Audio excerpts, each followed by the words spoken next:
You split a fraction late. So Okay.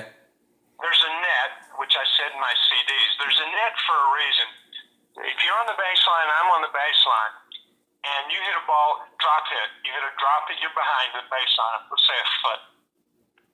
So a little tight to the baseline, but a foot behind it. And you hit a ball over the net to me. The reason there's a net, it's so that you can see through the net to see the bounce. And you'll always see through the net. You can't see over the net to see the bounce unless you get up to the service line. Then you can see the bounce over the net. So the reason you want to see the bounce is because you don't know if I'm going to take it on the rise or not.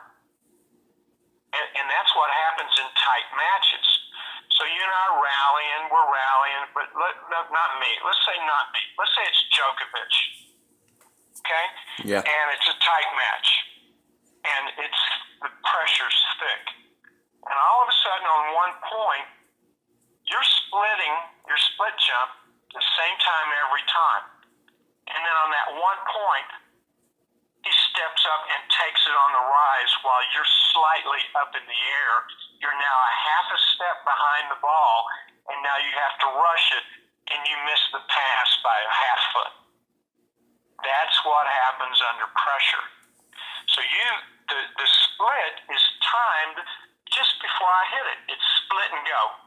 It's split and go. And when you split, all of the weight is on the insides of your feet equally, so you can move left and right. So when I was coaching full-time on the tour, I'd go out, and the first thing I did, I'd look and see when the opponent is going to split. And I also noticed some opponents, when they split, they favored their right or their left foot when they split. So if they favored, when you can do a little crow hop or jump up and do a split jump, if you favor the right side, you can't move to the right as quick because you'll have to get your weight back on the inside of your left foot to push off. Mm-hmm. Does that make any sense? Yes. Yeah, it does. Tennyson, did that make any sense? Yes. Yeah. I can picture myself doing it right now. Like I actually am thinking about how I favor my right foot. It feels like. Yeah, so I'm going to look at it and go, okay, under pressure, I'm going to mount my attack to his forehand, to the right side. And I'm going to kick his ass. And he'll never see it coming. He won't have a clue. And that's me talking to your opponent on how to beat you. Mm-hmm. And that's what I made a lot of money doing. A lot of dough. And you're right on. You're right on, because after the set, Dan said, "You know where I beat you were my hard flat balls to your forehand." Of course, that's because you're slow getting over there. Mm-hmm. And that's why you couldn't cut the ball off, and that's why you'd go deep. Then you hit that little funky, defensive slice that doesn't penetrate anywhere. It just kind of floats back into the, it's probably landing way short of the baseline. I mean, you're not penetrating because you're just flicking it with your arm. Mm-hmm. And that's because you got a late split. Now you can't cut it off. So now you're hitting that forehand, and that's why. And I was the first one. Everybody thought it was Arthur Ashe. I was the first one to show the world how to beat Ivan Lendl, number one. And we attacked his forehand. And no one attacked the huge monster Ivan Lendl forehand. But my guys did, and we kicked his ass. So, anyway, there's that level, and I don't know this, but I believe that there's that level of sophistication of coaches coaching against you. And if that's the case, and probably most aren't doing that, but if they are, well, you're going to be at a disadvantage. Mm-hmm. And even at the net, when you were warming up, just warming up, it's like, what is that? You should already be mentally warm. You should go and be lower like an athlete, like a linebacker. You stand straight. When you go into the corners, you stand straight up. So when you stand up in the corners, even on your two-hand backhand behind the baseline or the forehand, I know you can't penetrate. But if you want to go into the corners low, so you can have your legs to drive it. I mean, there's nothing worse than me to get you in the corner and you just pummel me back deep. Just keep, because I'm moving in. Once I see you go in the corner, I'm moving in. And if your arm goes away from your body, I'm really moving in because I now know you have no power. Mm-hmm. It's all arm. But if you're going into the corners with your butt down a little bit more, I know you can drive out of the corners. Right now, you don't drive out of the corners. Mm-hmm. Does that make sense? Yeah. I feel like my little stretched out forehand flick back is adequate, but it wouldn't be against adequate. Dan. Okay, adequate. What's that? Adequate means you're losing in the first round on a pro tournament. Yeah. That's what adequate means. Okay, I can win high school matches. Okay, fine, that's great. I can win a few college matches. I coach champions for a living. Mm-hmm. So I don't even know what adequate means. But I understand what you're saying. It's adequate on the level that you're competing at now, but you're going to get your butt kicked as you climb. And if I even worked with you, I'd work with you for only one way, top 10. I turned pros down. I turned Djokovic down last year. I just turned him down. I don't want to go travel the world with him. I've been there, done that. I don't want to do it. So, in any event, I think when you practice, you can have a little more intensity of moving forward. I'm not telling you to move forward, but I'm definitely ready to move forward because if you do, I'm going to give you no time to do what you need to do. And that's the game. You got to make them pay for a short ball.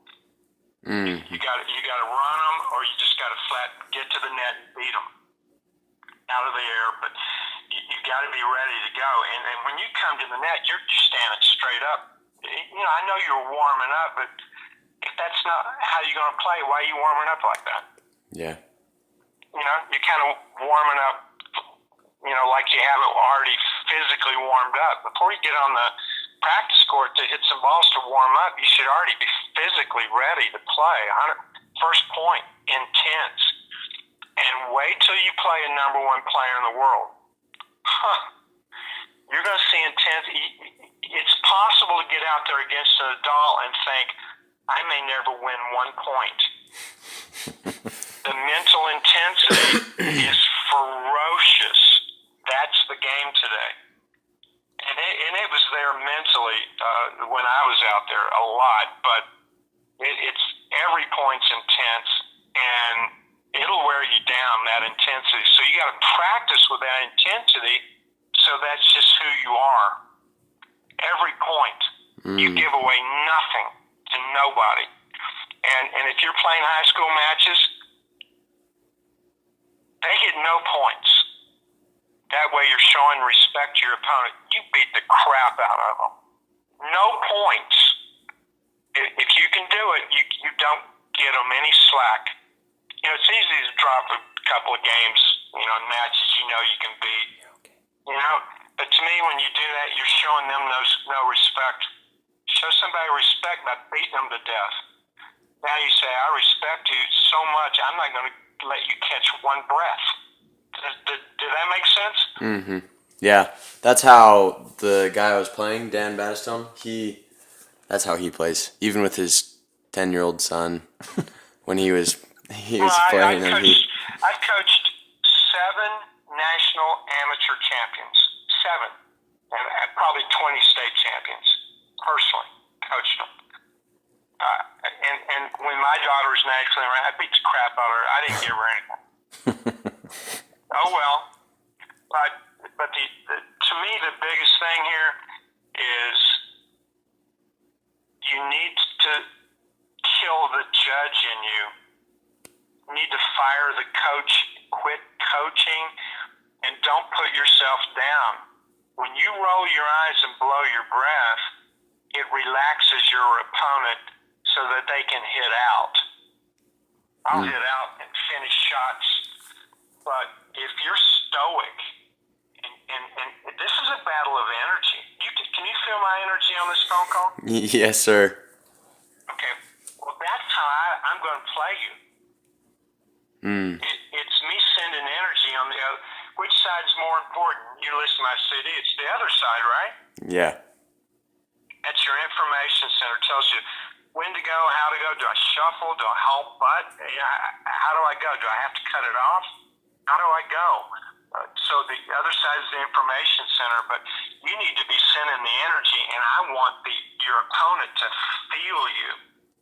You're choking them with your energy. But if you're complaining to yourself because you missed a shot, now guess where your energy is? It's on your side. Yeah. And if I was your opponent, I'd say, okay, I'm going to load you up. I'm going to make you choke on this. The best way to win is to let the other guy lose. And here it is in a match.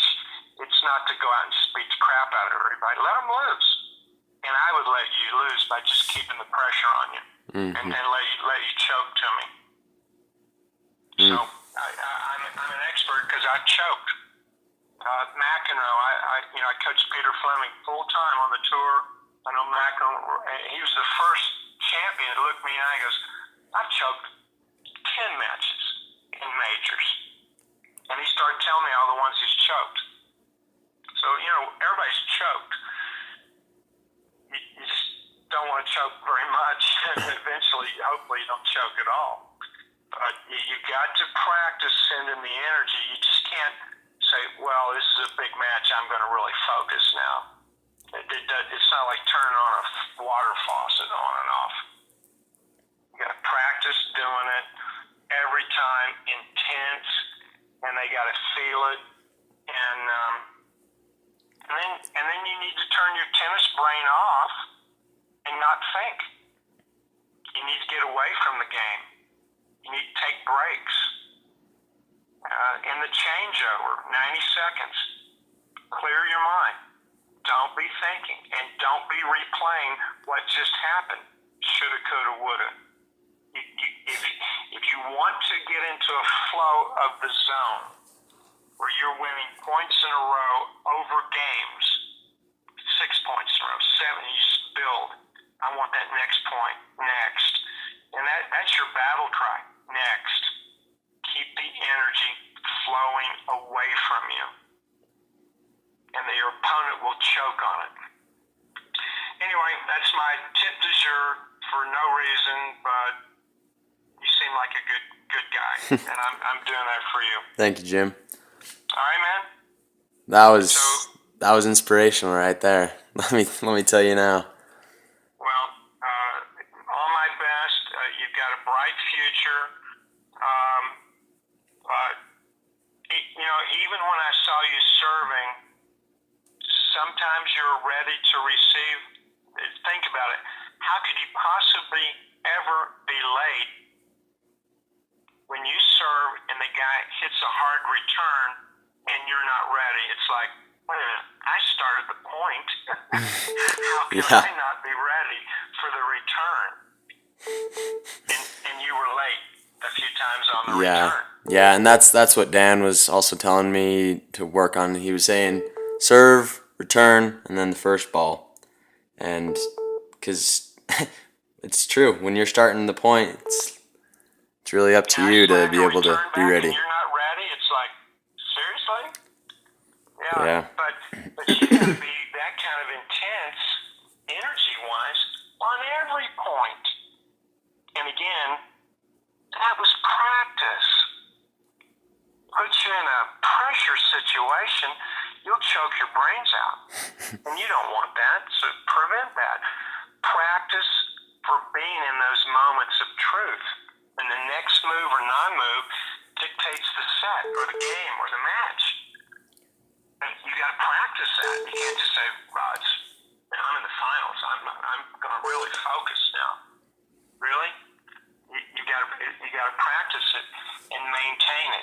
And that kind of energy, you need to have mental endurance.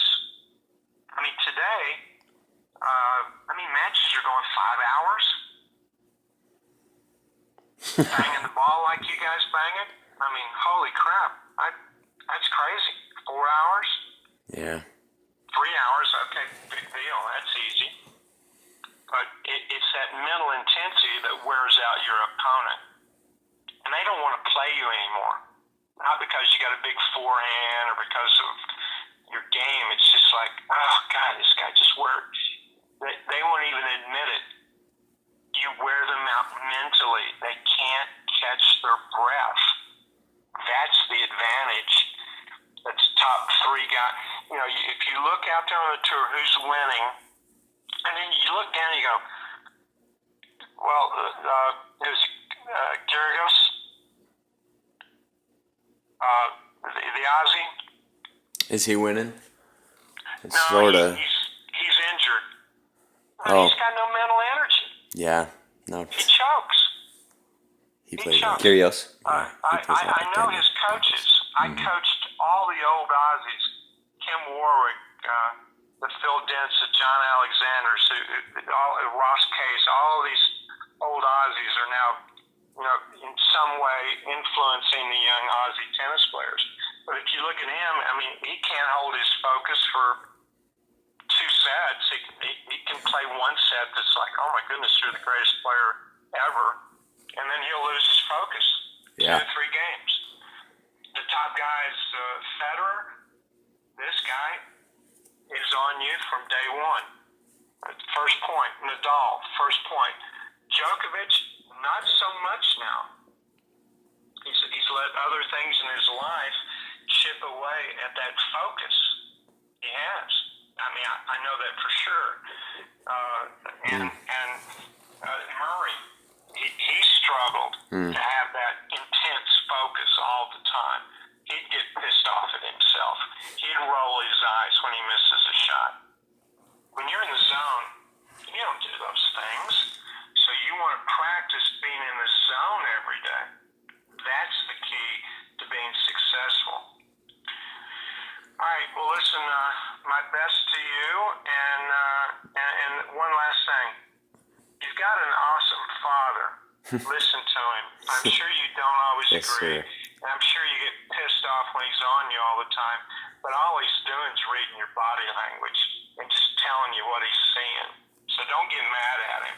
You need to have that agreement, or you two shouldn't be hanging out together. And I'm not saying anything's negative, but I get it. I know how it works. I've raised a nationally ranked tennis player. I get it. And, he's an observer of somebody that he loves. That's not always easy. So, Jim, what's our next? Speaking of next, what's our next best step with you? oh my goodness, you know what? I don't even have anything in mind. I don't. I mean, I could. I haven't even thought. I've got a waiting list that's crazy. I'm coaching a whole city in 1 week. Everybody in the city. 4 high schools, and so I've got a lot on my plate. I got a new book out, but if I did take a new person on, it'd have to be somebody I know like you. I'm on the phone with you, so that's over with. I wouldn't even go to my staff. I just say I've got a new client. The only way I know how to do it is unlimited time. That means you call me between sets, you call me before sets, you call me after matches. I'm there to guide you in everything that you do to help you become a zone performer. That's how I do it.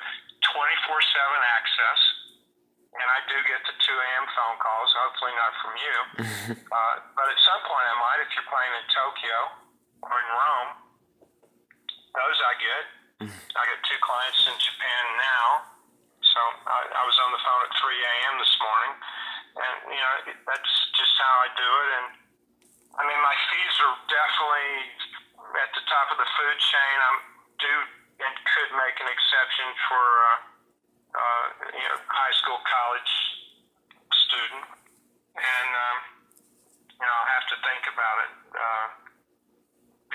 take you on. This is who I am. You need to think about it. I'll be on you like a rash because I will set goals and I reach them and I may even bump them, whatever you want. But what I understand, you want top 10 in the world. Well, okay. How do you eat an elephant? Are you getting a full scholarship to UCLA? Well, I'm a sophomore. We'll see where I'm at in 2 years, but 1 year actually. I'm hoping to be able to have Is that your have goal? some. That's my goal. Okay. What are you ranked nationally? Nationally, don't even know. It's 1100. like 1100. Just hasn't caught up with me. Is what I'm feeling. John No, McEnroe. I like that attitude. You gotta be the best before the accolades come. You know that. And where are you ranked in the state? Top 3. I put the number one. I've played the number 1 in the 18s and gone pretty tight with him. So, but And That's you're Utah. you're in Utah. yeah, I'm in Utah. Where am I in Utah? I am in Utah. I was just in Utah 2 weeks ago. yeah. And I'll be in Salt Lake City May 22nd, 23rd, 24th. Well, I'll be with the Utah Jazz. I'll be with the soccer club. No, the Bees. I'll be there with them as well. The Salt Lake City Bees, the baseball. Mm-hmm. And I'll be there with John Buck, who is a Major League All-Star. And so I'm doing a couple of talks and seminars to parents, actually, on being in the zone. so how do we get there? How do we connect with you there? I don't even, I'm not doing any of it, promoting or anything on that. I don't know where it's going to be. I just know I'm going and I got those dates blocked. You can just kind of reach out to me and let me know. I could definitely meet you all. Yeah, we for sure want to link up with you. I think it was through Scott Mitchell that we got the CDs. Somehow, I don't know how he got them. No, it was through Scott. I coached Scott. Yeah, okay, that's why then. Yeah, he's my partner's best friend, and they played high school together, and my partner stayed in contact with him, and we've done a little bit of business. Yeah, that's where it was. That's how. Scott's a great friend of mine. He's awesome. He's awesome, no question about it. He's a Zoniac. He's a score system guy, definitely. And John Buck as well. John, do you know who John is? I don't. Yeah, he was a Major League Baseball catcher all-star, and I coached him as a catcher, and he's building a huge complex in Salt Lake City for kids, baseball. But I think it's going to have soccer. It may or may not have tennis. I mean, a major complex sport. And we're going to put my score system in there. And I'm going to train all the coaches, all of them. So, yeah, I probably will be coming back to Salt Lake City quite a bit. But, yeah, I'm meeting the Jazz. I'm doing something. I think I'm training their front office, maybe. I don't know. I've got a whole bunch of people organizing it, my team and their team, so I just show up and do my thing. And anyway, and then we could do something on a monthly. Oh, dang it. Oh, did you hit the back of it? Yeah. Oh, shoot. Climb right back. Climb right back. Hold this. Climb right back on your phone.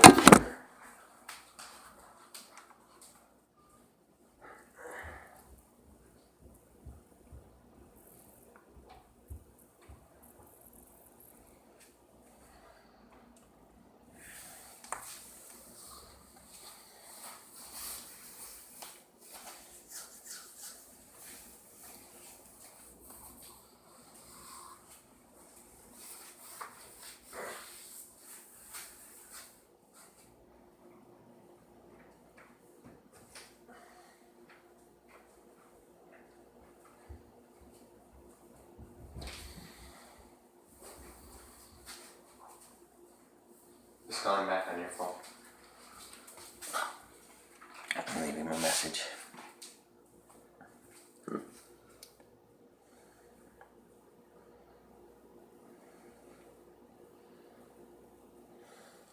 What is it? 708-205-8400. 8400. Mm-hmm.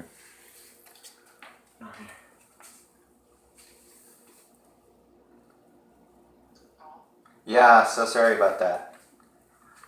You were saying we could get together monthly, or what? You're giving us some I ideas. could do it'd be an unlimited monthly, plus you all can send me videos.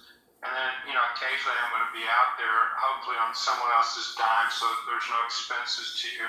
There you go. And then I could also run it through your company. Do you own your own business? I do. Yeah, so your son, we could do it. I have an agreement. We could run it through your company. Okay. And I could even help. I coach a lot of. Are you a real estate, but also a financial advisor? Well, real estate broker, and yeah, I don't charge for consulting, but yeah, real estate brokering. We've built some homes down in Costa Rica. Market's fantastic here in Utah right now, and what I need to do, I need to get 20 or 30 homes under contract right now. We contracted 3 last week, just to spec them, and all 3 of them have gone up 30,000 each. So if I really punch through this market right now, I could have some money to get Tennyson where he wants to go. Well, I coach real estate companies. Half of my business today is business. The other half is sports. Yeah, I didn't know that. That's awesome. I coach Microsoft leadership team, GE leadership team. I coach a real estate company in Southern Illinois. They've tripled their offices with me. Well, I've never had a company fail, so I do coach some smaller businesses, but I coach financial consultants. I do a lot of coaching the business side of it. I designed the blueprint, give you some tools on how to manifest it, guaranteed. And I've never had anybody fail yet. I choose wisely, obviously, but well, I've told my wife a couple different times is I'd grab your CDs and I'd just go through them, and I told her, I said, the score system applies to everything that I've done in business. It's the same thing, and I mean that's why I've loved tennis so much, because it's such a preparation for life. It is. Because it trains you to be a decision maker, and you got to be decisive. You can't be. There's no gray area. Absolutely. I'm either going to attack your backhand or I'm not. So there's no halfway of doing it. Yeah, we do a huge business. In fact, the business side may even be even more than 50% of our business now. But the good news is I could run it through your business, so now it's deductible, and I'm coaching Tennyson, so okay, that's doable, and I can do it in a way where I'm helping both of you simultaneously. Well, you're helping me, just having me listen to you right now with the things you've been telling him, because there's a level of intensity that I can feel and have when I'm on the tennis court. That when I have that same intensity, when I get on the line with a client, when I know what he should be getting, what investment he should be buying, and when I have that intensity and that energy, it's the same thing. It conveys to the other side. They sign the dotted line. Right now, the world needs and demands an expert. So, and an expert's going to make hard recommendations. That's right. The expert's not going to be wishy-washy about it, and you'll pay an expert more. That's absolutely right. Nobody wants to follow the mealy mouth that isn't sure whether we should take that hill. It's I remember in the Army, the commander telling me, would you rather follow a lion or a sheep up the top of that hill? You've got to act like you know how you're going to take it, whether you know or not. You better show the confidence. And I know there's a fine line there. You need to be an expert in what you're doing, but you've also got to show that confidence. And that's what I felt from you right here for this last half hour. We just truly appreciate your willingness to give us your expertise. That's how I coach. That's how I am. I can see that. I'm a cheetah. I take on the mission, and that's it. You really should get the blueprint book. Yeah, we just ordered it, so we're gonna have that shortly. I wanted it on Audible.com, but I didn't see it there. It's not on there yet. Because we got your Pebble in the shoe that we read some time ago, but I keep hoping that I'll see more stuff on there. But we'll order the book. I need to slow down, and my team doesn't want me to coach as much, and I said, well, that's what I love to do, so I'm going to do it. So far it's my name on the door. I freak out my team. They don't even like me doing this. My team goes, "Why are you doing this?" Because I can. It's pretty simple. Well, I think we can talk about me coaching your son. I need to think about it.